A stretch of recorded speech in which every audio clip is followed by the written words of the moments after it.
difíciles de poder entender y comprender en la palabra. Pero, ¿verdad? Con ayuda del Señor, a través de poder uno estudiarlo, verlo, analizarlo, y a través de leer un poquito la historia acerca de lo que pasó en este tiempo, uno puede más o menos dar un resumen de lo que se trata este capítulo. Hay cosas en las cuales quizás todavía no tenemos la comprensión completa de lo que realmente está aquí escrito, porque acuérdense que en varias de lo que se escribió este libro son profecías, y las cuales el Señor le dijo a Daniel, dice, séllalos. Cuando Dios se la dio, le dice a Daniel, séllalos, dice, porque esto va a ser, dice, para el tiempo futuro. Quiero dar a entender que muchas de estas profecías que están escritas no se iban a poder entender o comprender hasta lo que se llegara el tiempo de poder entenderlas y comprenderlas. Pero varias de las cosas de las que están escritas son realmente historia y que ya pasó. Y gran parte de este capítulo del libro de Daniel es historia, hermanos. Esto ya pasó conforme a lo que se ha visto a través de la historia, a través de después de que Daniel escribió este libro inspirado por el Espíritu Santo. El libro de Daniel, este capítulo comienza, si nos ponemos a meditar o a estudiarlo un poquito más, comienza con la transición de lo que es el imperio medo-persa al imperio griego de Alejandría. Eso lo podemos ver en los primeros versículos del libro de este capítulo de Daniel. Y luego, después de la muerte de este rey de Alejandría, de este rey griego, Alejandro, más o menos en el año 320 y tantos, dice también, cuenta, o sea, la historia empieza también con la división de este imperio, de este imperio después de la muerte de este rey, se divide el imperio griego. Y del versículo 5 al versículo más o menos al versículo 19, describe los conflictos o las batallas que tuvieron lugar en todo el antiguo dominio del imperio griego, y la dinastía Seleucida en el norte y la dinastía Ptolemaica en el sur durante aproximadamente unos 150 años. Después de que muere este rey, se divide el reino, el imperio griego, entre sus generales o sus más allegados cercanos a este rey. Y la Biblia en este capítulo muestra cómo es que hubo muchas batallas, muchos conflictos entre estas dos dinastías. Y todo el tiempo el pueblo de Dios, el pueblo de Israel, se vio afectado en medio de estos conflictos, en medio de estas batallas, en medio de estas divisiones que había entre lo que quedó del imperio griego, o lo que quedaba, porque se dividió. Entre ellos mismos se empezaron a pelear. Y en la semana pasada, en el capítulo 14, leíamos en el Daniel capítulo 11, versículo 14, dice la palabra de Dios: en aquellos tiempos se levantarán muchos contra el rey del sur. ¿Quién era el rey del sur?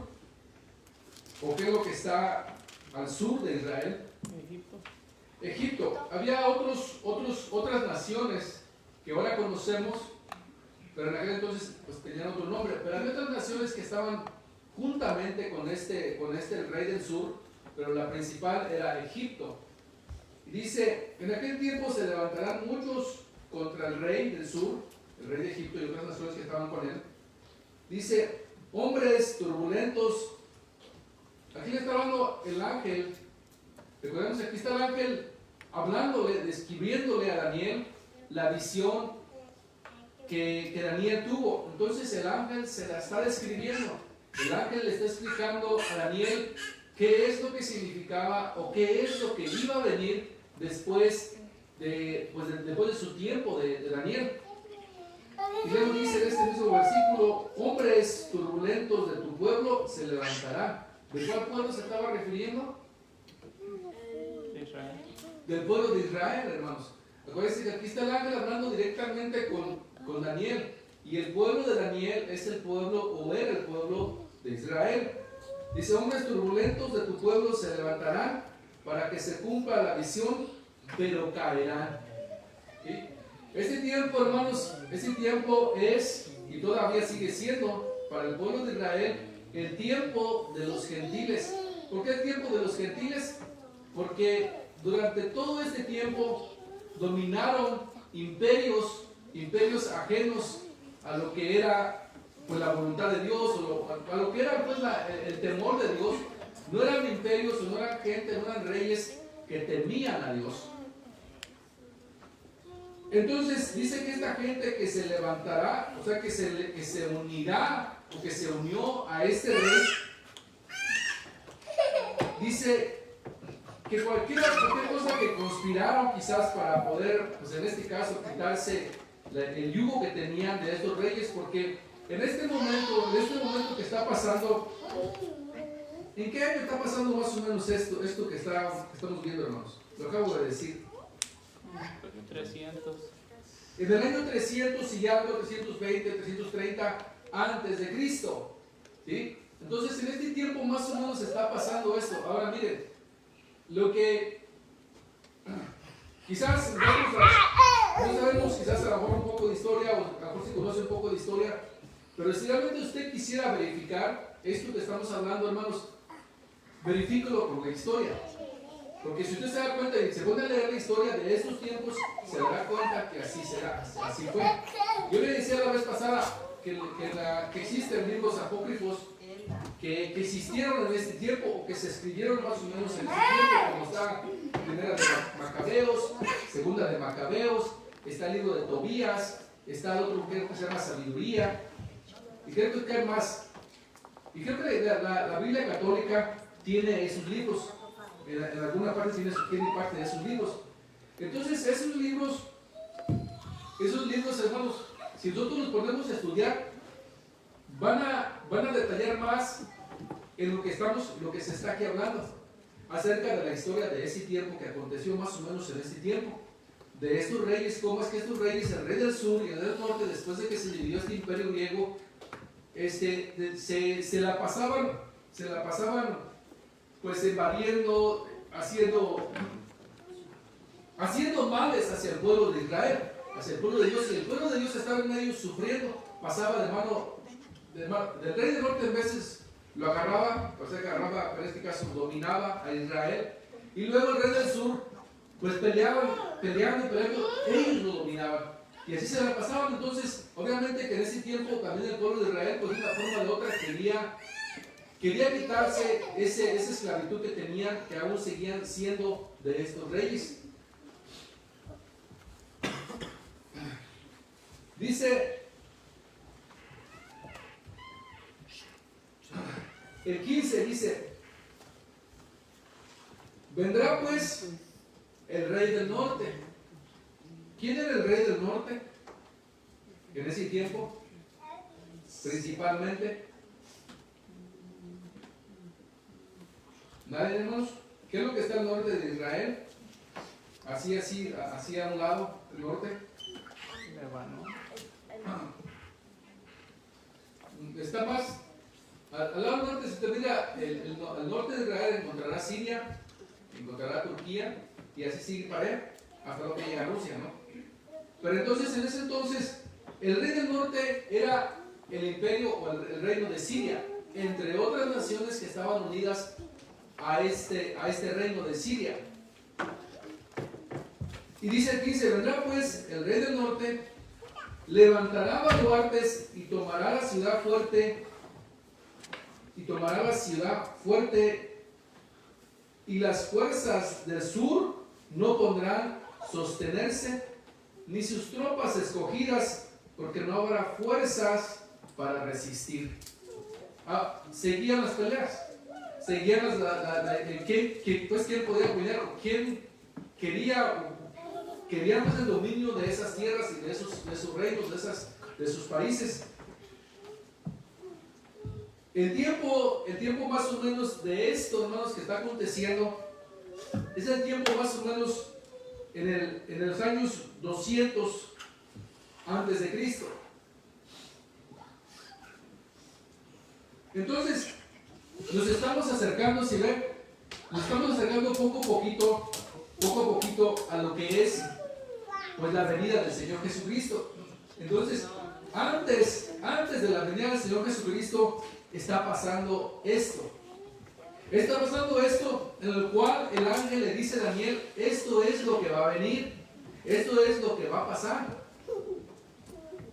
Entonces estamos más o menos en el año 200 más o menos.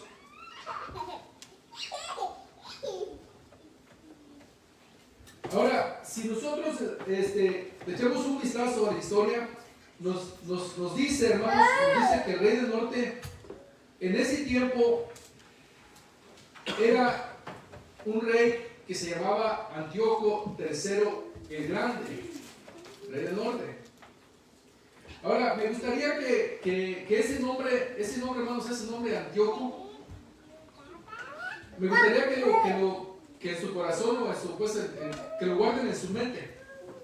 Porque después de este hombre se va a levantar otro que se llama, en la historia se conoce como Antíoco IV, Antíoco Epífanes. Se va a levantar otro rey, y ese rey fue un rey, pero bien malvado. Un rey del cual persiguió mucho al pueblo de Israel, lo torturó, le hizo tantos males. Y este rey, Antíoco Epífanes, es como una muestra de lo que viene a este mundo, de lo que fue, de lo que se está esperando, que el anticristo que va a venir. Entonces es como una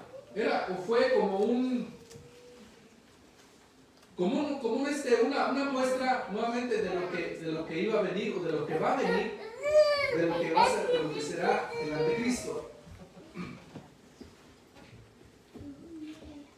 Dice el 16, el que vendrá contra él,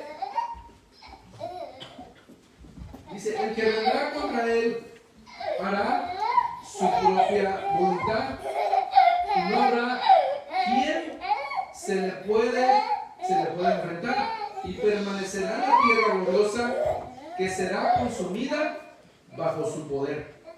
Me gustaría leerles otra versión de este versículo, otra versión que dice un poquito más clara. ¿Dice cómo dice esta versión? El versículo 16. Dice, el rey conquistador. ¿De qué rey está hablando? ¿De qué rey está hablando, hermanos? ¿El rey conquistador? Del norte. Del rey del norte. Del rey de Siria. Dice, el rey conquistador hará lo que quiera, y nadie se atreverá a hacerle frente. Destruirá todo lo que se encuentra a su paso, y se quedará en la tierra más hermosa. En la versión que tenemos nosotros en la Reina Valera dice, y se quedará, dice, y será consumida bajo su poder. Dice, y permanecerá en la tierra gloriosa. ¿De qué tierra está hablando allí? De Israel, de Jerusalén. Entonces quiere decir que este rey, el rey del norte, en este tiempo, del año más o menos 200 antes de Cristo, este rey del norte dice que se levantó, y le quitó el dominio al rey del sur, y dice que se plantó en la tierra gloriosa de Israel.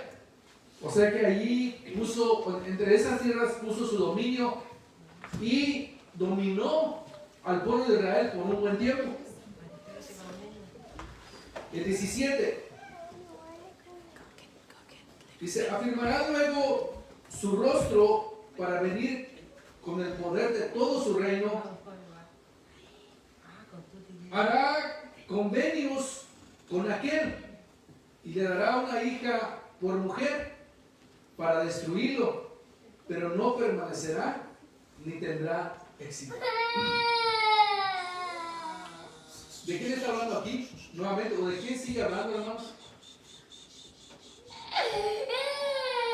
Dice, afirmará luego su rostro para venir con el poder de todo su reino.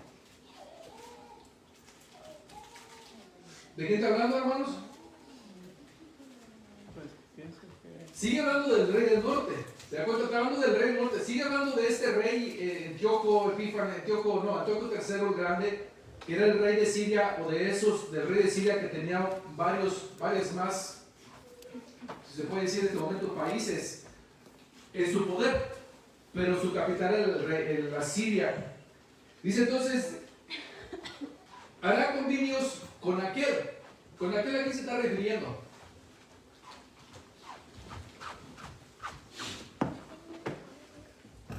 ¿Nadie, hermanos? Hará convenios con aquel, con el rey del sur. ¿Sí, hermanos? La lucha era entre el rey del norte y el rey del sur. Había esta pelea continuamente. Entonces llega aquí al 17 y dice aquí la Biblia que ya dice que iba a hacer un convenio con el rey del sur y le dará una hija por mujer para destruirlo. ¿A quién iba, con qué planes iba y a quién iba a destruir? ¿Con qué planes tenía para destruir a quién? Al rey del sur. Dice, pero no permanecerá ni tendrá éxito.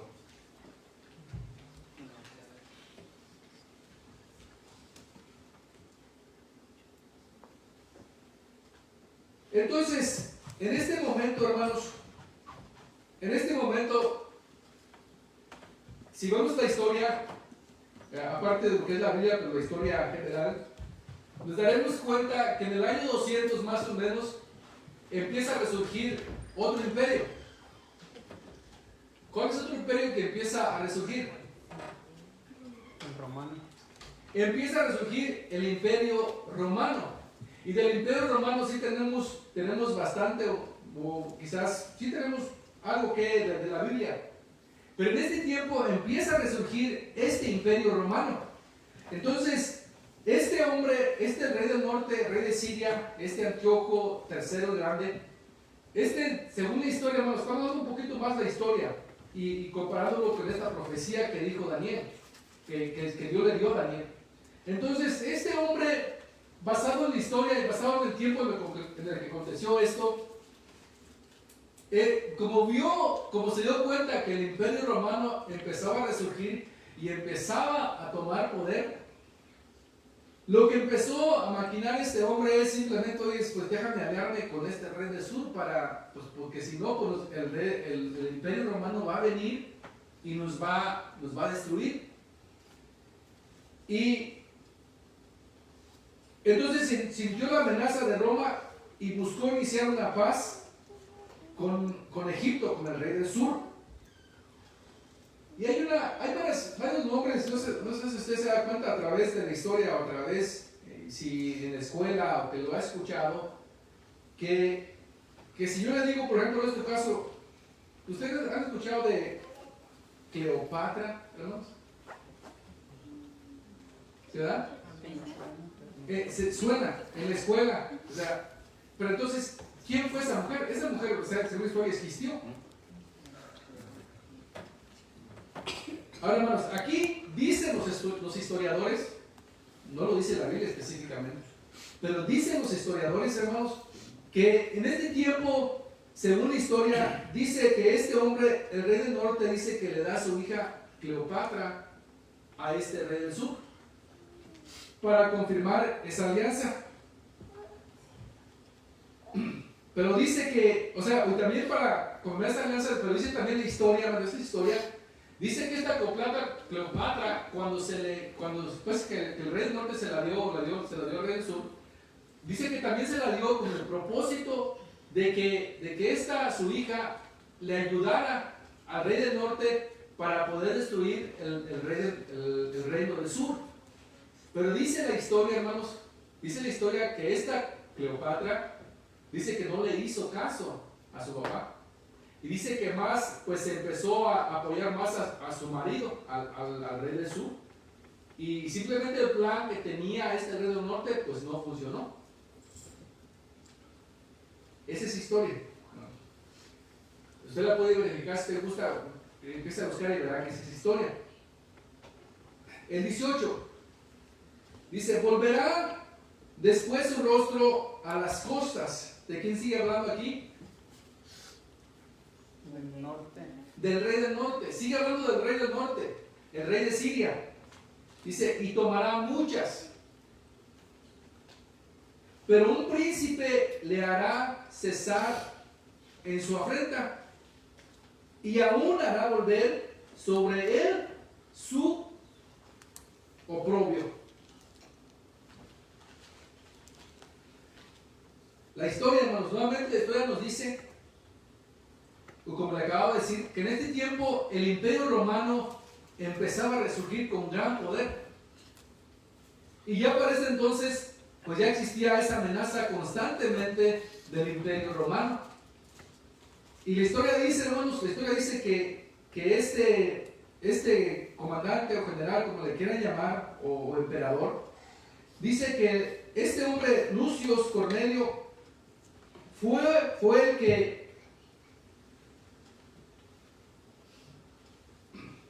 que le hizo, o que en este caso fue hacerle frente a este rey del norte, hizo que retrocediera este rey del norte y se refugiara en Antioquía, en Asia Menor. Eso también, hermanos, es historia. El 19 dice: luego volverá su rostro, el versículo 9, y luego volverá su rostro, sigue hablando del rey del norte, a las fortalezas de su tierra, pero tropezará y caerá y no será hallado. Aquí más o menos sigue avanzando el tiempo, y aquí vamos ya más o menos con el año 180 antes de Cristo.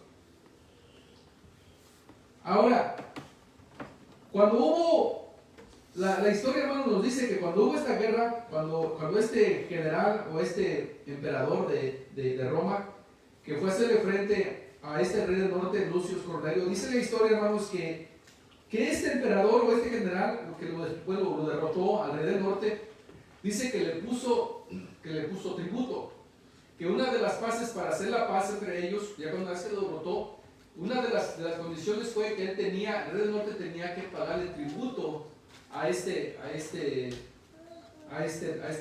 imperio romano. Entonces dice el 19, que este rey del norte dice: volverá su rostro a las fortalezas de su tierra, lo que él dominaba, que era la parte de Siria, Líbano, el Líbano, el Líbano, todos esos países que se encuentran por alrededor de Siria. Entonces dice que se fue en contra de esa tierra, de su tierra, dice, pero tropezará y caerá y no será hallado. Entonces, la historia, hermanos, nos dice que este hombre dice que en este tiempo, cuando fue derrotado por este general romano, por este imperio romano, dice que de una forma o de otra pues necesitaba fondos para poder pagar el tributo que le habían exigido los romanos. Y dice que llegó nuevamente a sus tierras y dice que empezó a robar. Empezó a robar pues ahí de los templos de Zeus, los templos griegos que tenían, dice, y empezó a robar así pues para agarrar, porque todo se maneja con dinero, ¿no? Todavía no ha cambiado, para todo se necesita dinero. Las guerras se necesitan mucho dinero. Nada más que el problema está que siempre la gente, por ejemplo, ahorita que está la guerra en Ucrania, ¿saben quién está sacando provecho de esa guerra, hermanos? Estados Unidos, los países europeos. ¿Saben por qué? Porque ellos están vendiendo, o están en este caso dando, se puede decir entre comillas, sus armas a Ucrania para que ellos peleen y ellos pues ahí se destruyan. Pero ellos se lo van a cobrar. De una forma u otra se van a cobrar la ayuda que le están dando. Entonces, los que salen beneficiados siempre son aquellos por los cuales ofrecen su ayuda, entre comillas, ¿verdad? para después ellos cobrarse. La gente que sufre realmente, que es la gente que está allá. Por ejemplo, ahorita toda la gente de Ucrania está sufriendo, en su mayoría ucranianos, también parte de rusos. Pero así es como se manejan las guerras, porque se necesita armas, se necesita comida, se necesita muchas cosas para ganar en una guerra, porque si no, pues la gente se muere, y si no, pues no hay con qué pelear. Entonces, este hombre, a sabiendas de que ya el trato que se había hecho según la historia, hermanos, dice que empezó a robar a su misma gente, a su mismo, pues, gente que tenía bajo su reino.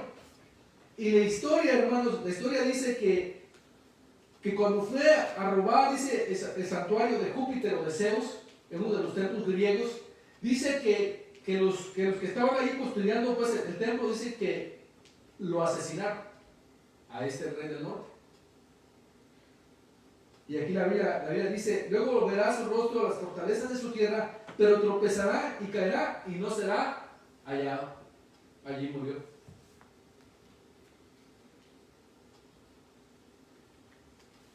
Del versículo 20 al 35, lo que sigue, hermanos, del versículo 20 al 35, ese va a ser un resumen, o es realmente un resumen de lo que fue la vida de este personaje en la historia, que usted lo puede confirmar en la historia, nomás búsquelo y verá, que está allí, de este personaje que se llamó Antíoco Epífanes, el octavo rey del norte, Seleucida, con presagios igualmente fuertes al anticristo. O sea, todo lo que hizo este hombre, toda la maldad que le hizo al pueblo de Israel, es más o menos lo que va a venir nuevamente, y que nuevamente el pueblo de Israel y mucha gente, los que estén aquí, que se queden aquí, es lo que el anticristo va a poder, lo que va a poder hacerles a la gente que está aquí en ese momento. Entonces leemos el versículo 20. Y se levantará en su lugar uno que hará pasar un cobrador de tributos por la gloria del reino, pero en pocos días será quebrantado, aunque no en ira ni en batalla. Dice, y le sucederá en su lugar un hombre despreciable, el cual no darán la honra del reino, pero vendrá sin aviso y tomará el reino con halagos. Está hablando de este hombre. Las fuerzas enemigas serán barridas delante de él como inundación de aguas, serán del todo destruidos junto con el príncipe del pacto. Y después del pacto con él, engañará y subirá y saldrá vencedor con poca gente. Así es como este hombre, según la historia, cuenta cómo es que este hombre llegó al poder. El 24 dice, estando la provincia en paz y en abundancia, entrará y hará lo que no hicieron sus padres, ni los padres de sus padres. Botín, despojos y riquezas repartirá a sus soldados, y contra las fortalezas formará sus designios, y esto por un tiempo.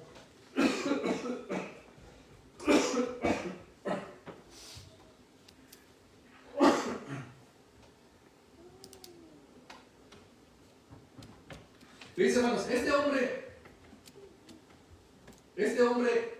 que está aquí en la historia, o que está aquí en la Biblia, o que está escribiendo esto, si nos ponemos a ver la historia de este hombre que existió, Antíoco Epífanes, este hombre dice en la Biblia que cuando llegó este hombre, los demás reyes que le precedieron a él, de este reino del norte, los demás reyes no fueron tan, digamos así, tan malos como el pueblo de Israel.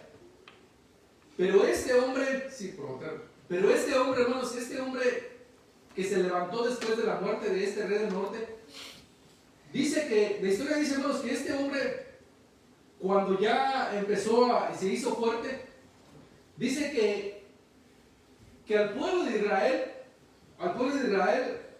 les prohibió hacer o guardar lo que era la ley de Moisés. Y la historia cuenta, dice que este hombre los obligó al pueblo de Israel, a los judíos, dice que los obligó a comer, en este caso, por ejemplo, carne de puerco, que para los judíos todavía para ellos no pueden comer carne de puerco. Y dice la historia, dice que este hombre también, que en el templo de Dios, en el altar, en el lugar santo, en el lugar santísimo, todas esas partes del templo, dice que allí, dice que él obligaba a los sacerdotes a ofrecer cerdos en sacrificio. Este era un hombre perverso, malo, que no quería al pueblo de Israel. Por eso es que es una sombra del anticristo, en lo cual nos habla la palabra de Dios que va a venir. Y uno de los principales objetivos del anticristo, ¿sabe quién es? Israel. El anticristo se va a levantar, hermanos, se va a levantar con el único propósito, con el principal propósito es de destruir al pueblo de Israel. Entonces, este hombre, y aún se cree, hermanos, que este hombre, en ese entonces, después de que cuando ya pasó la historia, dice que a principios de la historia de la iglesia, o a principios de los años después de nuestro Señor Jesucristo para acá, se creía que este realmente era el anticristo. Pero ahora nos damos cuenta, hermanos, nosotros acá ya que estamos un poquito más avanzados en la historia, en el tiempo, nos dimos cuenta que este hombre simplemente fue una sombra del anticristo que iba a venir, o que va a venir.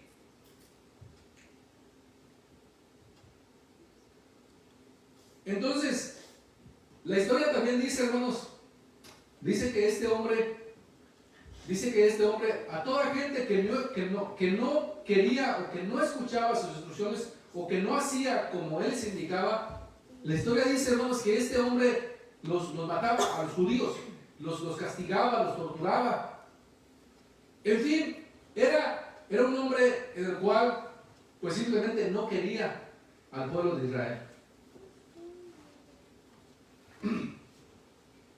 En este momento, si nos damos cuenta, bueno, si usted echamos un vistazo a la sociedad o en el mundo en el que vivimos, se da cuenta que hay mucha gente que es antisionista.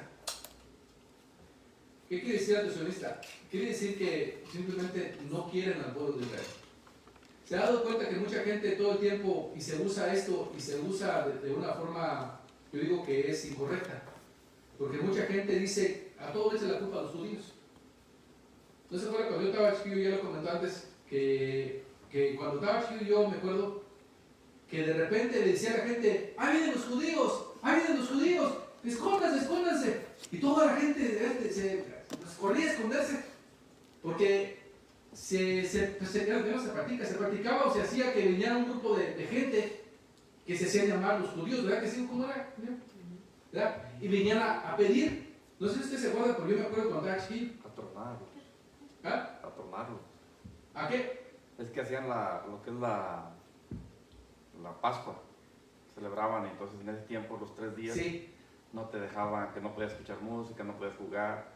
Entonces era un niño y te tenían amenazado que si jugabas o escuchabas música o hacías algo, como que estabas en luto. Y entonces si lo hacías, venían los judíos a tronarte. Sí, pero yo me acuerdo que cuando estaba chiquillo, o sea, que venían físicamente, o sea, que los llamados para estar judíos. Yo, como fue en un rancho, no había nada. Bueno, yo en el rancho sí, ustedes se sabían, ustedes en el rancho, no sé si en Honduras se practicaba, Pablo, pero allá en el rancho sí se practicaba eso, que físicamente venían un grupo de llamados judíos y venían vestidos así de espadas y todo eso, venían y pedían, y según que la gente que no entendía o que no quería darles, pues según que les hacían. Pero el chiste es que le teníamos miedo a los judíos y nos escondíamos. Pues es que fue inculcado mucho odio hacia los judíos dentro de las religiones, dentro de las sociedades. Y ahorita precisamente estaba viendo unas noticias de un hombre moreno, no sé de qué país es, parece que es de Inglaterra, no estoy seguro, pero es un hombre famoso. Desde aquí, un actor. Ajá. Desde aquí. Y como él, por unas palabras que dijo en contra de los judíos. Entonces mucha gente como que no lo toma en cuenta, pero como él es famoso, entonces en todo el mundo mucha gente empezó a apoyar lo que él dijo. O sea, como racismo en contra de los judíos. Entonces, eso está nomás de que le mueva un poquito y hay mucha gente que está en contra de ellos. Pero entonces la pregunta es, ¿por qué, hermanos? ¿Por qué hay mucha gente en contra de los judíos?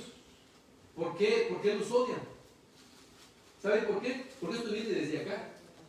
Es ese odio que el enemigo tiene, o que siempre ha inculcado a la gente que no conoce de Dios, o a gente, reinos perversos, los reyes perversos, a tener ese odio en contra del pueblo de Dios. Ahora, no vamos tan allá, tan atrás. Acuérdense de Hitler. Acuérdense de Hitler, el odio que él tenía contra los judíos. Y tantos que dice la Biblia, dice la historia de la Segunda Guerra Mundial, que más o menos murieron como unos 8 millones de judíos, o 6 millones por ahí de judíos, que fue causado por este hombre Hitler, que simplemente los odiaba. Ahora, Hitler, hermanos, era un tipo, o fue un tipo de anticristo.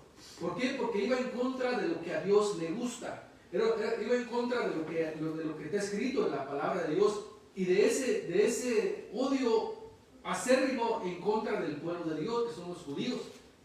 Entonces, desde acá viene esto, hermanos. ¿No se acuerdan hace como unos 3 años, cuando estaba Trump de presidente, que hubo una marcha en Virginia? ¿Recuerdan que empezaron fue una marcha de gente, la mayoría blanca, que iban con velas y andaban marchando, ¿verdad? Y decían, uno de los lemas que ellos tenían, lo que ellos estaban gritando, decía que los judíos no nos iban a reemplazar. Entonces,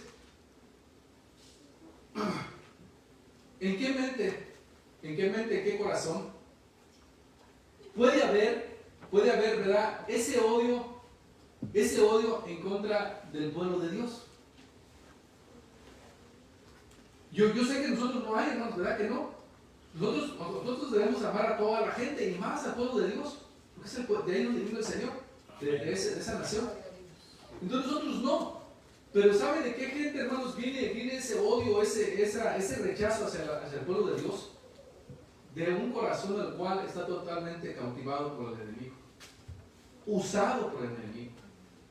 Hitler fue en su totalidad usado por el enemigo para causar todo ese daño al pueblo de Dios. Lo agarró simplemente, ¿por qué? Porque estaba loco, ¿verdad? Le echaba la culpa a los judíos por la desgracia de Alemania. Que ponga la culpa de ellos, pues es que tenían culpa de qué. No más porque eran extranjeros, quizás, venían de gente, venía de pueblo que no era totalmente alemán. Pero no, o sea, realmente no fue eso, porque los judíos simplemente siempre se les ha conocido como gente, comerciantes, como gente que son bendecidas, donde quiera que va un judío. Usted observe, todos los judíos donde quiera que van, donde quiera que se plantan, Dios los bendice. A todos, hermanos. Donde quiera que están, Dios los bendice. Porque son buenos para negocios, son buenos para hacer, no sé, inventos. Pues el Einstein, hermanos, ese Einstein era judío. Y así podemos mencionar. Ahora, eso pues simplemente es una bendición de parte de Dios, pero no por eso vamos nosotros a ir en contra de ellos. Entonces, por eso es que si nosotros o nuestra familia pudiera haber por ejemplo, esa chispa de ese odio o de ese rechazo en contra del pueblo de Dios, debemos de quitarlo y borrarlo. Y enseñar a nuestros hijos que el pueblo de Dios, que los judíos es el pueblo de Dios.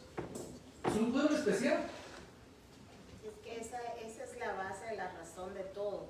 O sea, ¿por qué la gente odia a Israel? Quizás porque son parte del mundo y están atados por el enemigo, porque el enemigo odia las cosas de Dios y él va a buscar siempre destruir lo que Dios bendice. Porque el principio que quería el Señor con Israel, que Israel fuera ejemplo para todas las naciones. O sea, el pueblo que el Señor quería hacer de Israel era que todas las naciones conocieran a Dios a través de Israel. Entonces yo creo que el enemigo usó eso en contra. Ustedes no obedecieron, ahora todos lo van a odiar. Y eso es lo que él ha tratado, que no se vea lo de Dios en el pueblo de Israel.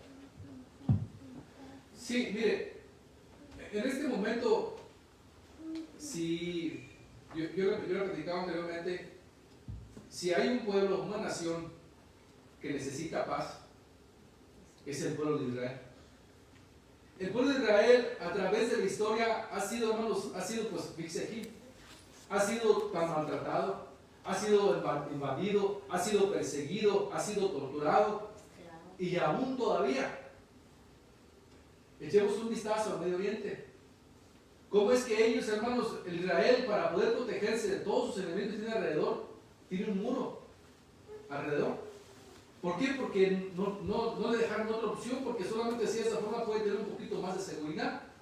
Pero si usted se da cuenta y empieza por ejemplo, a ver noticias, usted encontrará, por ejemplo, que en Líbano está el Hezbollah, que es un grupo terrorista que está en contra de Israel y que dicen que es un cáncer para la sociedad y que debe ser aniquilado. Y luego tienes a, por ejemplo, Irán, otro gobierno también que está en contra de Israel y que también quiere que no existan y que sean borrados de la faz de la tierra.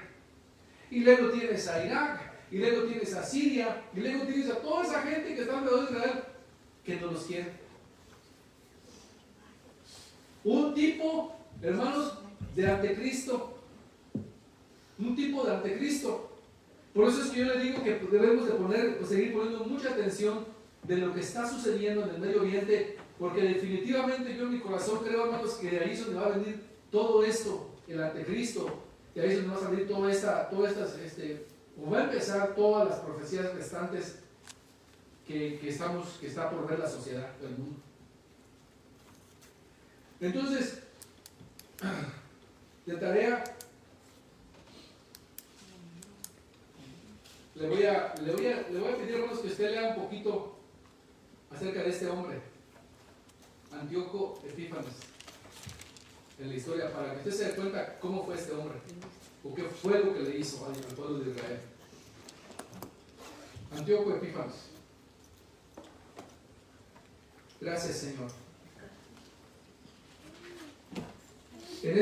Vamos a cerrar tus ojos. Gracias, Señor, te damos en esta noche. Gracias por cada uno de los hermanos que están aquí presentes, Padre, por aquellos que no están. Tú sabes el por qué no están aquí en este lugar, Señor.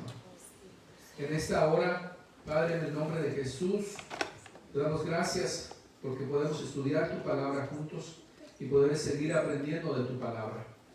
Te lo rogamos, Señor, te pedimos en el nombre de Jesús que tú nos sigas dando, Señor, la sabiduría, el entendimiento para poder entenderla, para poder comprenderla. Te lo rogamos, te lo pedimos en el nombre de tu Hijo Jesucristo. Y te damos gracias, Señor. Gracias, Padre. Le decía que del versículo 20 al versículo 35 más o menos, resume la historia de este personaje histórico que le hizo tanto mal. Del versículo 36 al 39, usted lo puede ver en su casa, y ahí se va a dar cuenta que entonces ahí cambia de lo que es este personaje Antíoco Epífanes, y entonces se centra, hermanos, este capítulo en lo que es el anticristo y sus creencias. El anticristo que va a venir.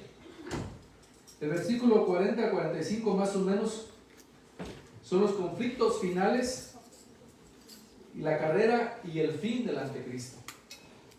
Entonces, ya lo más que sigue más adelante, eso sí es más interesante, porque eso todavía son las profecías o son lo que va a venir a este mundo. Lo que estamos estudiando hasta ahorita es historia, ya pasó, hermanos.